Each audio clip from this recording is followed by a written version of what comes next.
Welcome to My Goal Academy Kannada speaking course, day 2. Today I am going to explain you about basic words and greeting. Basic words commonly used on an everyday basis. This, idu. Example, this is pen. Idu pen. That, adu. That is car. Adu karu. Here, ಇಲ್ಲಿ. Here is raining. ಇಲ್ಲಿ ಮಳೆ ಬರ್ತಿದೆ. Raining means ಮಳೆ.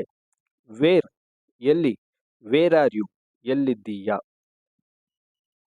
There, ಅಲ್ಲಿ. There is book. Book ಅಲ್ಲಿದೆ. Who, ಯಾರು. Who are you? ನೀನು ಯಾರು. When, ಯಾವಾಗ. When is fest? ಹಬ್ಬ ಯಾವಾಗ. What, ಏನು. What is that? ಏನದು. Why, ಏಕೆ. Why are you talking?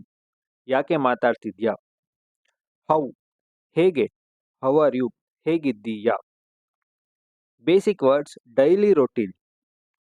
Today, ಇವತ್ತು. ಟುಮಾರೋ, ನಾಳೆ. ಡೇ ಆಫ್ಟರ್ ಟುಮಾರೋ, ನಾಳಿದ್ದು. ಎಸ್ಟರ್ಡೇ ಮೀನ್ಸ್ ನಿನ್ನೆ. Time routine. ಸೆಕೆಂಡ್ಸ್, ಸೆಕೆಂಡುಗಳು. ಮಿನಿಟ್ಸ್, ನಿಮಿಷ. ಅವರ್, ಗಂಟೆ. ಡೇಸ್, ದಿನ. ವೀಕ್, ವಾರ. ಮಂತ್, ತಿಂಗಳು. ಇಯರ್ ಮೀನ್ಸ್ ವರುಷ. This is we use for the time routine. Greetings.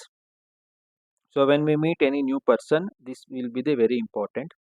Hello, ನಮಸ್ಕಾರ. ಥ್ಯಾಂಕ್ ಯು, ಧನ್ಯವಾದಗಳು. ಗುಡ್ ಬೈ, ಹೋಗಿ ಬರುತ್ತೇನೆ. ಚೆನ್ನಾಗಿದ್ದೀಯಾ. How are you. Very well, ಚೆನ್ನಾಗಿದ್ದೇನೆ. ವೆಲ್ಕಮ್, ಸುಸ್ವಾಗತ. When we say good morning, we use these words. ಶುಭೋದಯ or ಶುಭ ಮುಂಜಾನೆ. Good afternoon, ಶುಭ ಮಧ್ಯಾಹ್ನ or ಶುಭ ಅಪಹಾರ. Good evening, ಶುಭ ಸಂಜೆ. Good night, ಶುಭರಾತ್ರಿ. All the best, ಶುಭವಾಗಲಿ. Thank you, ಧನ್ಯವಾದಗಳು. This class will be continued day 3. Thank you.